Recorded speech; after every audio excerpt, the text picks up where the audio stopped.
America की economy को लेकर इस समय एक बड़ी खबर सामने आ रही है। ऐसा लग रहा है कि अमेरिका अंदर से पूरा खोखला हो गया है। डोनाल्ड ट्रंप के हाथ से अमेरिका की इकनॉमी अब बाहर निकल गई है। भारत सहित दुनिया के तमाम देशों की इकनॉमी जहां ग्रो कर रही है, वहीं अमेरिका की इकनॉमी ग्रो करने की बजाय लगातार नीचे गिरती जा रही है। इतना ही नहीं, अमेरिका पर जो कर्जा है उसका ब्याज ही दुनिया के कई देशों की जीडीपी के बराबर है। भारत अपनी सेना पर इतना पैसा नहीं खर्च करता जितना कि अमेरिका ब्याज दे रहा है। पूरी खबर क्या है, आइए आपको इस वीडियो में विस्तार में बताते हैं। दुनिया के तमाम देशों में जीडीपी को क्वार्टर्स में गिना जाता है। हर एक क्वार्टर 3 महीने का होता है और साल में 4 क्वार्टर होते हैं। क्वार्टर 3 जो अक्टूबर से दिसंबर तक का होता है, इसके आंकड़े अब दुनिया के सामने आ गए हैं। अगर भारत की बात की जाए तो क्वार्टर 3 के मुताबिक भारत की इकोनॉमी 7.8% की स्पीड से ग्रो कर रही है। वहीं पिछले साल इसी क्वार्टर में ये ग्रोथ 7.4% थी। इस बार ये जो आंकड़े सामने आए हैं, इस पर डोनाल्ड ट्रंप के टैरिफ का भी प्रभाव है। अगर भारत पर टैरिफ न लगा होता तो ये ग्रोथ 9% से भी ऊपर होती। हालांकि पिछले क्वार्टर यानी जुलाई, अगस्त और सितंबर के क्वार्टर में भारत की जीडीपी ग्रोथ रेट 8.4% थी। उस समय डोनाल्ड ट्रंप के टैरिफ का प्रभाव इस पर नहीं पड़ा था, लेकिन इस बार ग्रोथ रेट 7.8% रही है।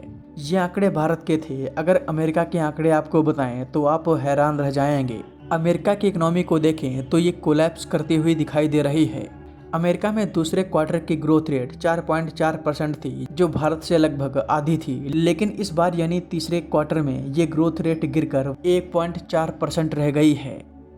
अब आप समझ सकते हैं कि ये अपने आप में कितनी बड़ी गिरावट है और ये सब डोनाल्ड ट्रंप के टैरिफ की वजह से हुआ है। अमेरिका की जीडीपी ग्रोथ रेट 68.18% तक गिर गई है। इतना ही नहीं, अमेरिका पर जो कर्जा है वो भी बहुत तेजी से बढ़ता हुआ दिखाई दे रहा है। अमेरिका की इकनॉमी इस समय $30 ट्रिलियन की है और इन पर $38.5 ट्रिलियन का कर्जा है और ये कर्जा $8 बिलियन पर डे की स्पीड से बढ़ रहा है।